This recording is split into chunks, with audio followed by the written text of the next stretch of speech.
주기도문은 기독교 역사에서 굉장히 중요한 하나의 어떤 그런 기도문이었습니다.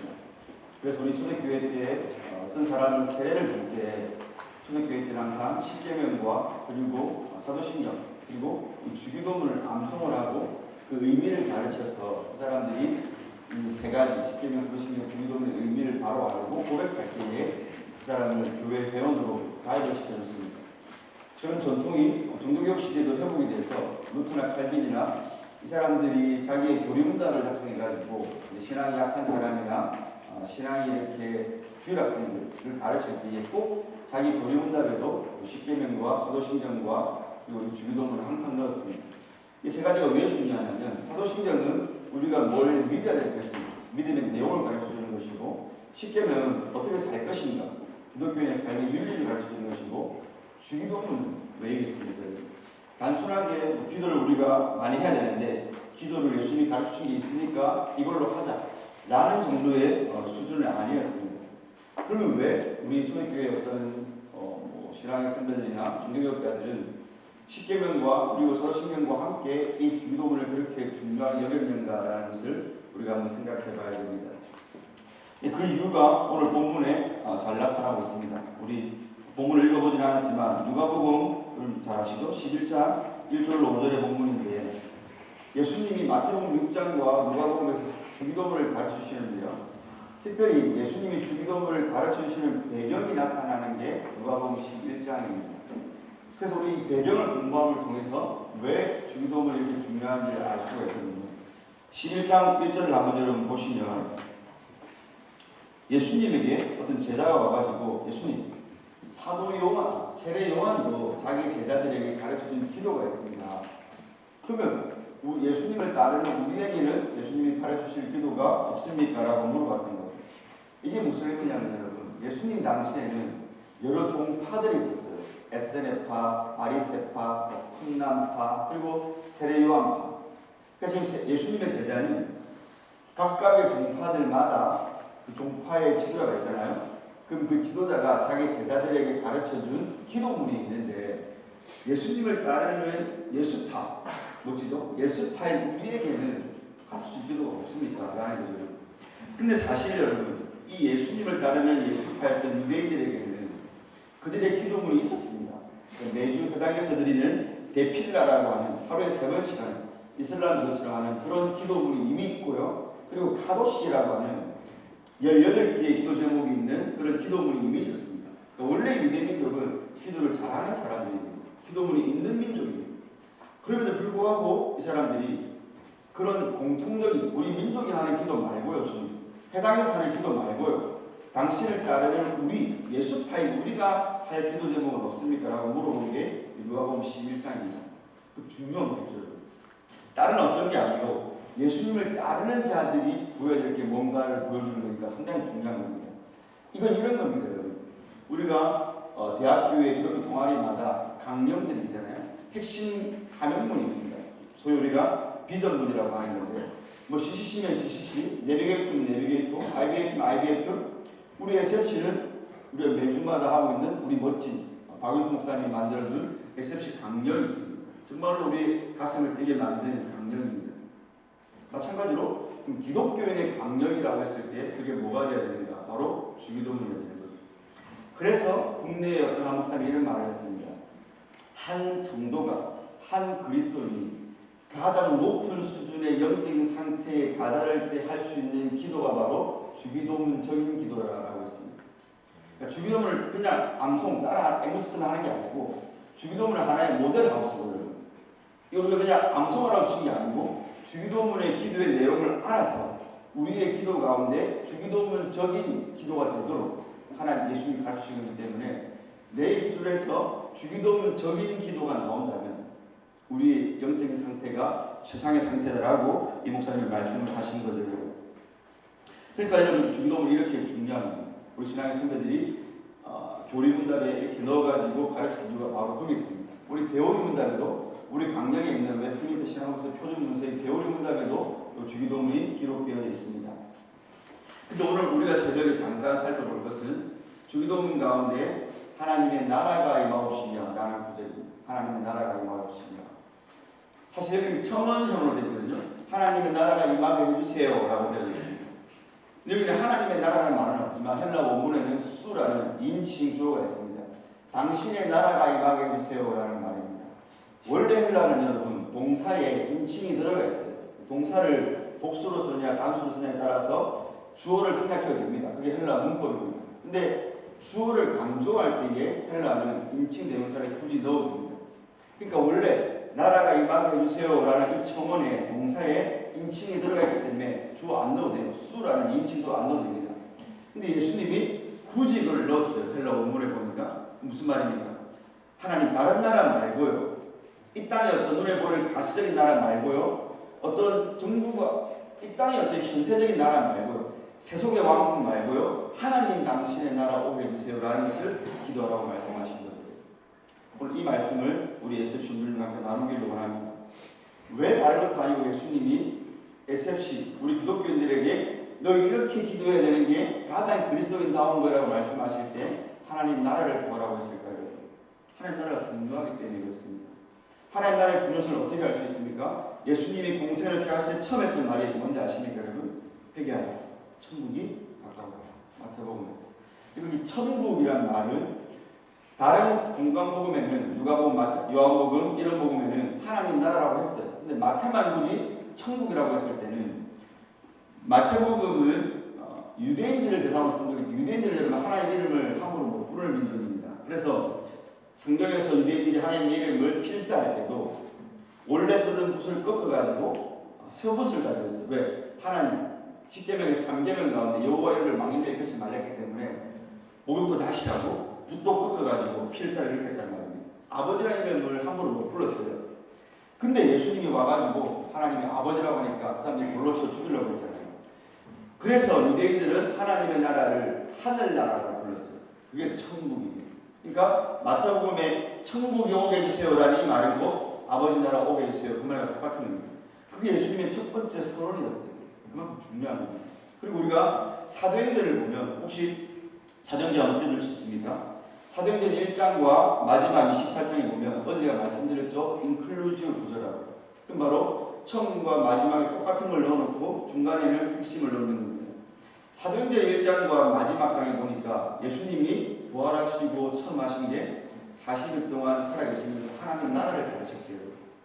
그리고 마지막 28장에 바울이 감옥에 갇혀서 한 게 뭐라고 하니까 감옥에 갇혔어도 하나님 나라를 증거했대요. 근데 더 놀라운 건 여러분 성경 전체의 인클루저를 볼 때도 어제도 우리 거기 언약이라는 게 있었잖아요. 근데 성경 전체를 볼 때도 나라가 있는 거죠. 에덴 동산이라는 하나님 첫 번째 나라와 마지막 계시록에 새하늘과 새 땅이라는 하나님의 완성된 나라가 인클루지오로 성경에 딱 박혀 있는 겁니다. 나라가 이만큼 중요한 거예요. 하나님 나라가. 자, 근데 우리가 하나님 나라를 생각할 때는 어떤 생각이 듭니까?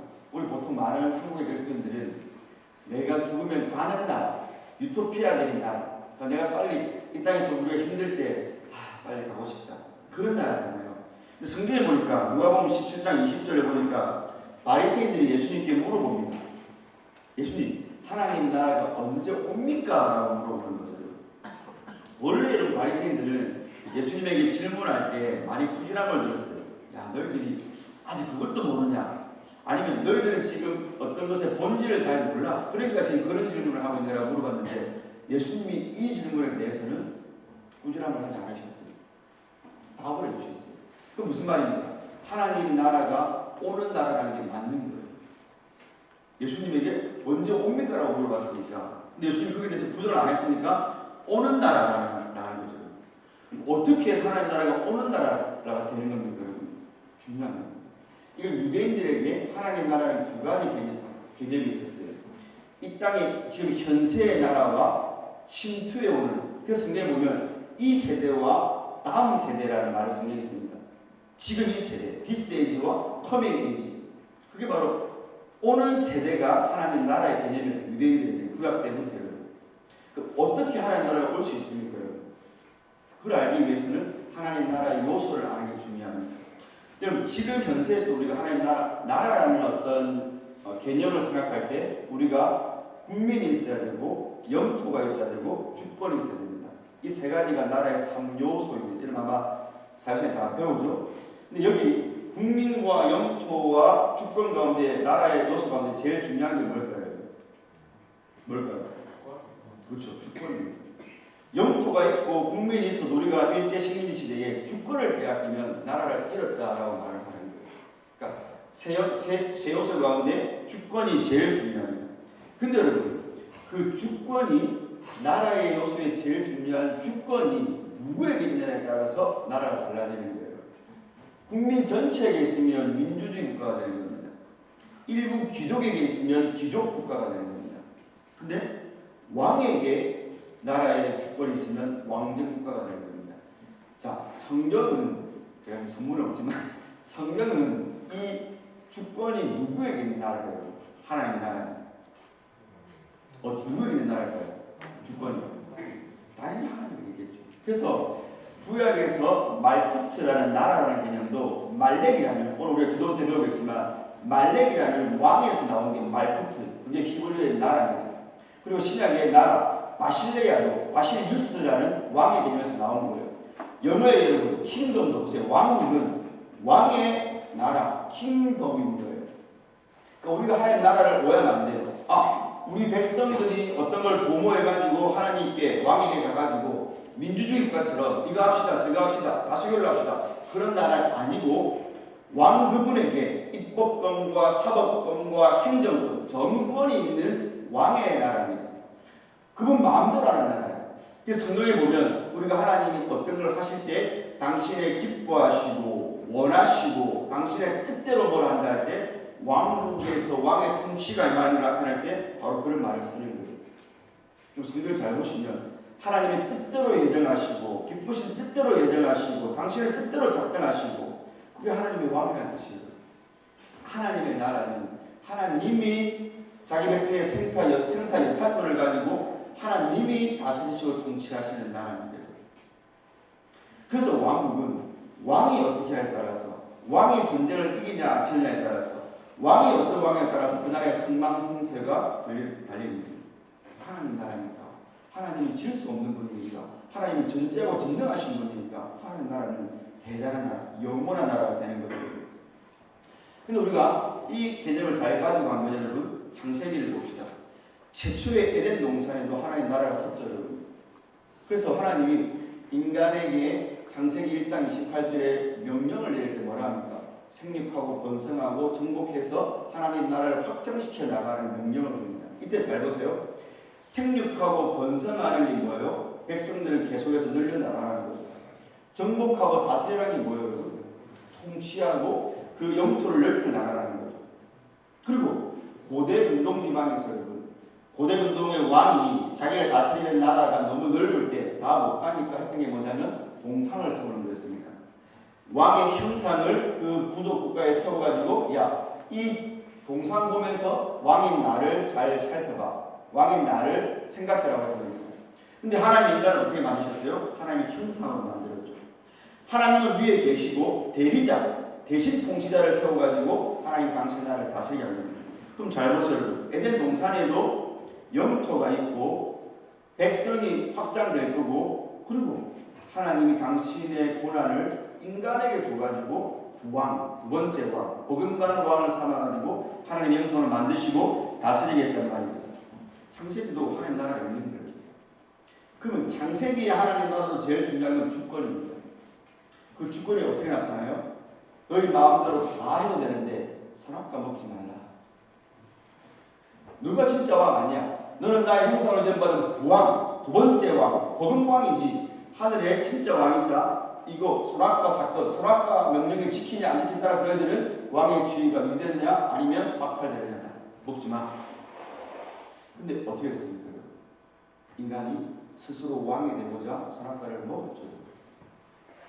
선악과를 먹을 때 뭐가 상실되겠습니까? 주권이 상실됩니다.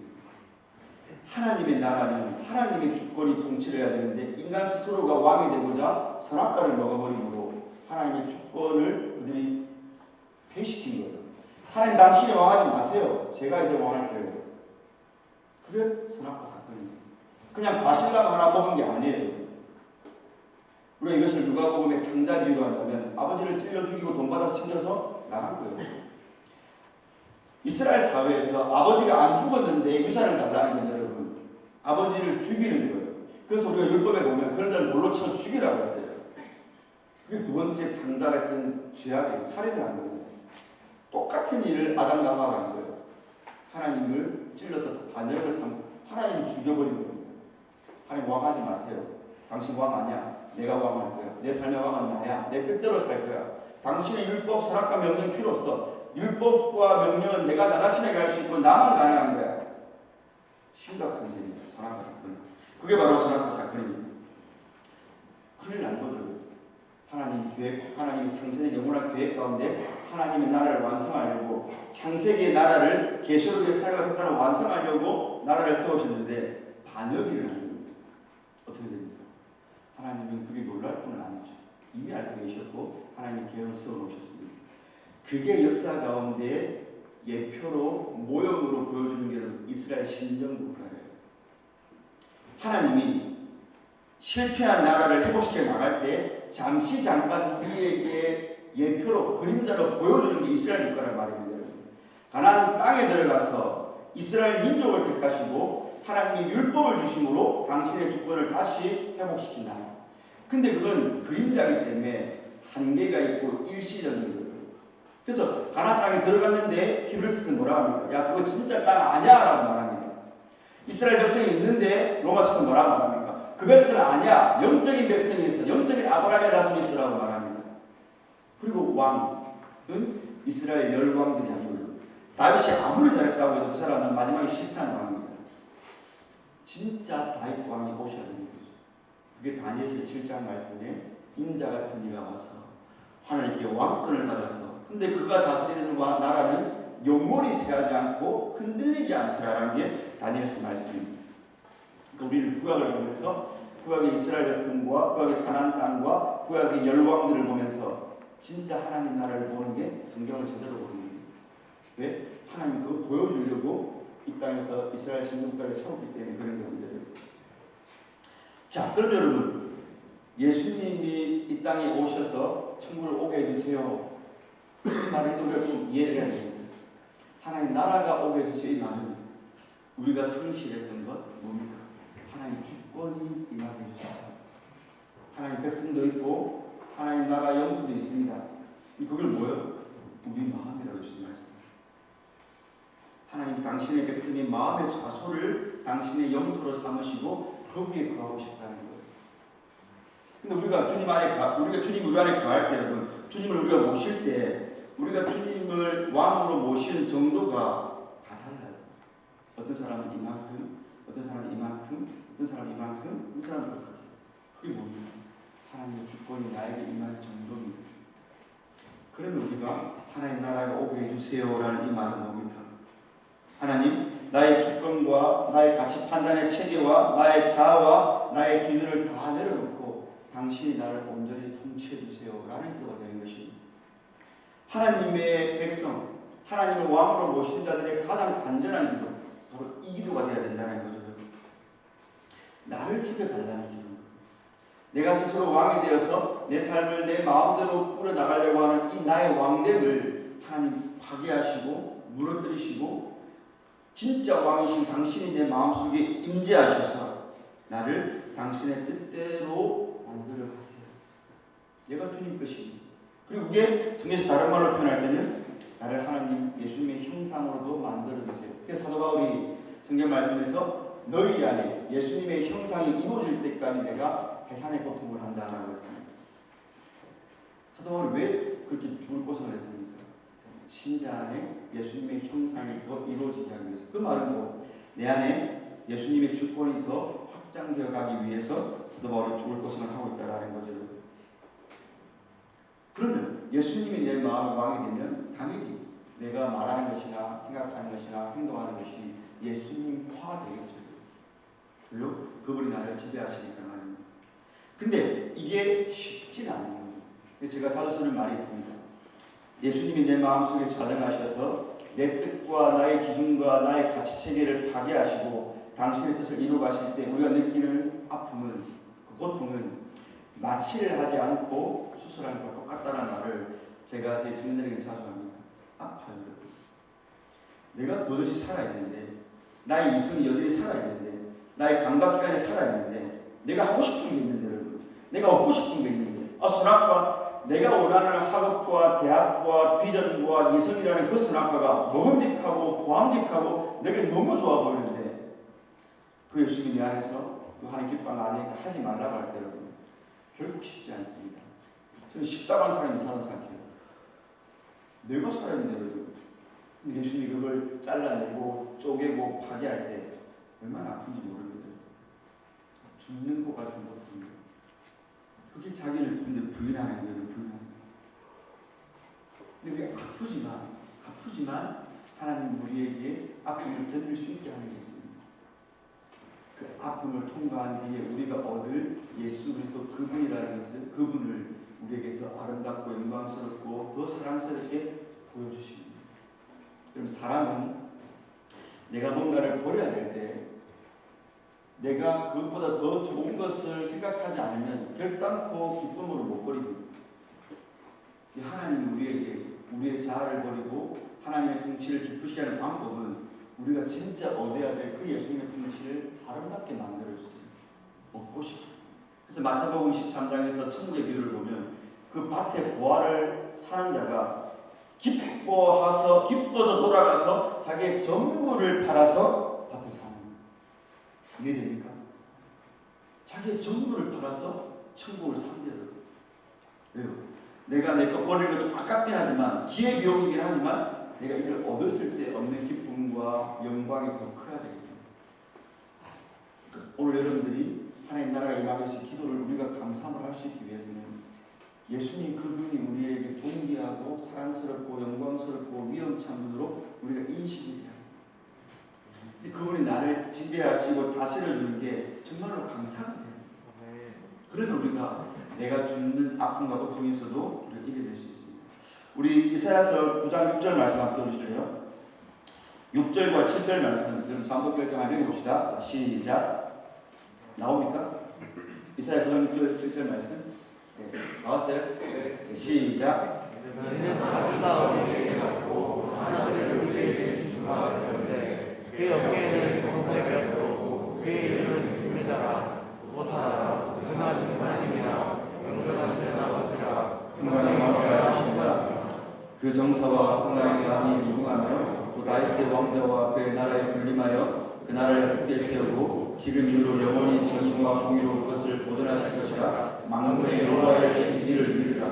예수님에 대한 예언이죠. 여러분, 그 아기가 태어나는데 그가 정사와 권세로 하나님 나라를 다스리는데 여러분 9장 7절 보세요.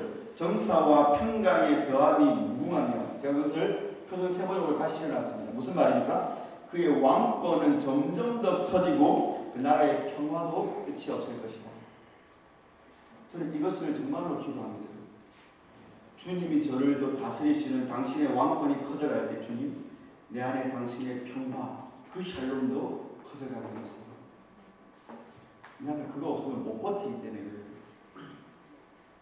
하나님 나를 지배하시고 나를 통치하시는데 내 마음에 평강이 없으면 우리는 죽습니다. 안 그래도 시끄러운 세상에서 여러분들이 얼마나 많은 고민과 염려와 아픔과 시련들을 안고 살아갑니다. 그런 뉴스에서 20, 30대의 젊은이들이 우울증 많이 걸리고 정신병에 많이 걸릴 때 이해가 됩니다. 내가 왕이 된 세상인데 내 마음대로 되는 건 없어. 그 공허함과 그 결핍과 그 안타까움을 뭘로 달래는 거예요? 호작하는 게 영상 보고 요즘 우리나라도 여러분 마약 청정국가가 아니더만요. 이해가 됩니다. 내 마음이 뻥 뚫려 있는데 예수 그리스도로 내 마음이 안 채워져 있는데 그걸 아무도 못 채우는 건데 주님이 나에게 전부가 안 될 때 다른 곳으로 채울 수밖에 없는데 그 일시적인 거 내 도파민 이렇게 나와가지고 나의 도파민을 통해서 내 감각을 일시로 채우는 것에 매일 그 중독되는 거 이해가 됩니다. 그래서 주님이 왕권이 커질수록 주님의 평강으로 더해가고 있어요. 그거 없으면 안 됩니다. 여러분 잘 생각해보세요. 우리가 구원의 세 가지 시대를 말할 때 우리 구원 받았고 구원 받고 있고 구원 받을 겁니다. 이걸 죄와 결부시켜 보면 구원받았다라는 것은 죄의 형벌이 우리가 죄의 형벌로부터 구원인 거예요. 왜? 예수님의 십자가로 죄의 형벌은 사라졌으니까. 미래적인 구원은 구원받을 거다. 그건 죄의 세력인 거예요. 천국은 죄가 없으니까 우리는 천국은 하나님의 말씀을 지키는 나라예요. 왜? 죄는 하나님의 말씀에 불순종하게 만들잖아요. 천국은 죄가 없기 때문에 율법을 완전하게 지키는 나라입니다. 여러분 천국 가서 마음대로 사는 거 아닙니다. 율법 지키는 나라입니다. 그러면 두 번째 구원받고 있는 죄는 뭐예요? 죄의 세력이죠.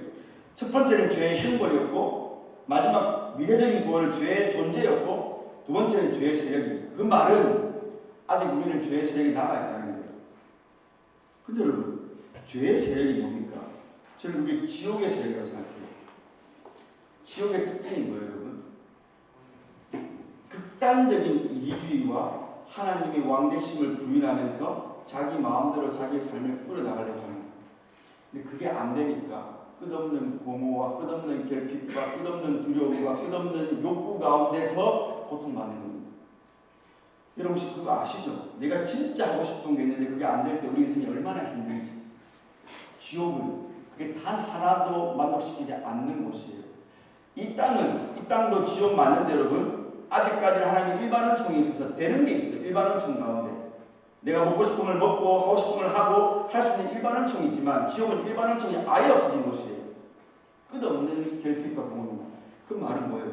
우리가 죄와 지금 구원받고 있다는 것은 그것과 싸우는 거라는 말입니다. 우리 안에 있는 내가 왕이 되어서 내가 이루고 싶은 그 결핍, 근데 안 되니까 그 결핍과 두려움과 그 갈망, 그 허무함을 누가 채우셔야 돼요? 주님이 오셔서 주님의 통치로, 주님의 평강으로 채워주셔야 돼요. 그게 우리가 죄와 싸우는 거예요. 그래서 여러분 제가 어느 날 우리 경양교회 옆에 근린공원이 있는데 운동을 하는데 걷고 있었어요. 근데 이제 아마 지적장애 두 분하고 이제 그 사회복지사 같아요. 그분들이 와가지고 같이 이제 운동을 하고 있더라고요. 근데 이제 뭐 특별한 것도 하나 아닙니다. 얼음땡 하고 있었어요. 그 지적장애 두 분하고 사회복지사하고. 그래서 그걸 보다가 야, 내가 지금 저 단순한 얼음땡을 하고 있는 저분들처럼 진짜 아무 고민 안 하고 웃어본 적이 언제 있는가라는 생각을 하게 됐어요. 그럼 언제입니까? 이런 마음이 진짜 평안한 상태 가운데 아무것도 고민하지 않고 대인관계 속에서 가식적인 가면 말 그거 벗고 여러분 지금 진짜 혼자 있는 골방에서 유튜브 보면서 피식하는 그거 말고 나나 제 여자친구하고 뭐 이렇게 문자 주고 받아서 그거 말고 여러분 영원하지 않잖아요. 그거 말고 예수님 생각 때문에 내 마음이 평안하게 좋다. 언제 여러분? 저는 없었던 것 같아요. 최근에.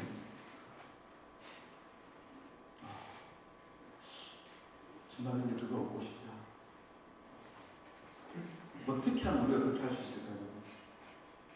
나를 다 내려놓고 지금 내게 발생한 상황도 사건으로 하나님의 통치의 역사다. 내가 사랑하고 나를 사랑하는 그분이 나를 가장 좋은 걸 인도하시는 최적의 상태다. 아마 그게 우리한테 인식이 돼야 우리가 내가 있는 골방에서 웃을 수 있을 거예요. 다윗이 이런 말했습니다. 골수와 기름진 것을 먹은 것 같이 나의 영혼이 만족할 것이라. 나의 입이 기쁜 입술로 주를 찬송하되 나의 침상에서 주를 기억하며. 유튜브 보는 것 아니고요. 뭐 딴 것 하는 것 아니고 온갖 염려와 아픔 가운데 시련 가운데 둘러싸여가지고 잠 못 자는 그런 침상 아니고요. 내가 주님과 교제하는 침상, 주님의 다스리심을 느끼고 주님의 다스리심 때문에 편히 잘 수 있는 침상 여러분들이 얻었으면 좋겠습니다. 정말로 고민 많고 발견 많고 그것 때문에 아파하는 여러분들에게 이 평강이 주어졌으면 좋겠어요. 이걸 어떻게 해야 됩니까? 이런 마음에 가장 귀한 자소에 주님을 모실 때만 가능합니다. 열왕기상 8장에서 이렇게 말합니다. 하나님의 법궤, 하나님의 성전을 완성하는 솔로몬 때 그 성전이 아무리 외전과 내전을 잘 지어놔도 지성소와 뜰과 성전을 잘 지어놔도 뭐가 안 들어오면 완성이 안 됩니다. 왜냐하면 법궤가 들어가야 돼요. 지성소에 법궤가 들어와야 성전의 완성이 되고 여호와의 영광이 구름으로 덮였다라고 말합니다. 무슨 말입니까? 법궤는 예수님을 말합니다. 우리 마음의 지성소에도 우리 마음에 정도가 있습니다. 우리 마음의 지성소에 뜰이 있고 성소가 있고 지성소가 있습니다. 여러분들이 별로 안 좋아하는 것은 여러분 마음의 뜰에 있습니다. 여러분이 좀 좋아하는 여러분 마음의 성소에 있습니다. 여러분이 가장 좋아하는 것은 여러분 마음의 지성소에 있습니다. 여자친구가 됐든 내 비전이 됐든 돈이 됐든 야망이 됐든 여러분이 제일 좋아하는 여러분의 지성소에 있는 거예요. 그거 몰아내고 법궤이신 예수님이 들어와야 돼요. 그때 나의 마음의 성결이 완성이 되는 거예요. 예수님은 그걸 원하시는 거예요. 변두리가 아니라 여러분 마음의 가장 깊은 곳에 들어오시는 것입니다. 이걸 말고 마치겠습니다. 여러분 언젠가 어떤 수양에서 여러분들이 저 예수님만 사랑하고 싶어요. 예수님 저를 지배해 주세요. 통치해 주라고 기도해 본 적 있습니까? 있다면 여러분들에게 이런 고통이 찾아올 겁니다. 잘 들어보세요. 나는 주께 기도했네. 믿음과 사랑과 모든 은혜에서 자라고 주님의 구원에 대해 더 많이 알며 주님의 얼굴을 더 열심히 구하게 달라고. 이렇게 기도하도록 가르쳐 주신 분은 주님. 기도에 응답해 오셨다고 나는 믿네. 그러나 그 응답은 나로 하여금 절망에 빠질 뻔하게 했네. 나는 주님의 은총을 베풀어 즉시 내 요청에 응답하시며 주님의 사랑의 강한 능력으로 내 죄를 무찌르고 내게 안식 주시길 희망했네. 그러나 주님은 그렇게 하지 않으셨네. 내 마음에 숨어있던 죄악을 알게 하시며 지옥의 분노의 권세로 하여금 내 온 영혼에 맹공격을 가하게 하셨네. 이에 그치지 않고 주님은 자신의 손으로 나의 괴로움을 더하게 하시며 내가 꿈꾸어왔던 모든 것을 짓밟으시고 내 꽃을 시들게 하고 나를 낮추셨네. 주님, 어찌 이런 일이 나를 울부짖으며 떨었네. 주님은 이 벌레 같은 나를 죽이시려 하나이까. 주님께서는 이렇게 대답하셨네. 나는 내 은혜와 내 믿음의 기도에 응답한다. 나는 이제 이러한 내적 시련들을 사용하여 자아와 교만으로부터 널 해방시키고 그 시련들은 세상 즐거움을 추구하려는 꿈을 깨트리고 너로 내 안에서 모든 것을 찾게 합니다. 여러분 언젠가 주님을 구하고 주님을 찾았다면 주님은 신실하게 그 기도에 응답하셔서 여러분에게 고난이라는 걸 주셔서 여러분의 삶에 실패라는 걸 주셔서 고난과 실패 가운데 나를 위하여 이 땅 걸 거구나. 내가 주님 되면 안 되는구나. 주님이 전부입니다. 라고 진실로 고백할 수 있는 그 마음을 원하시는 그때까지는 우리가 눈물 골짜기 인생을 사는 겁니다. 하나님 나라가 임하옵소서라는 이 기도는 바로 그런 기도입니다. 무서운 기도지만 그러나 여러분이 이 기도를 할 때 그것 때문에 여러분의 자아가 죽는 고난과 아픔이 찾아올 때 그 고난을 통해 여러분 안에 하나님의 나라가 확장되고 내 사랑하는 예수님의 통치가 깊어지고 넓어지는 것이며 내 삶의 진정한 보화이며 나의 생명이신 그분을 더 발견하게 될 것이며 그분의 구원과 인도를 더 선명하게 찾게 될 것입니다. 그런 여러분들 되고 그런 옆에 지체들 될 수 있기를 주님의 이름으로 축원드립니다. 아멘.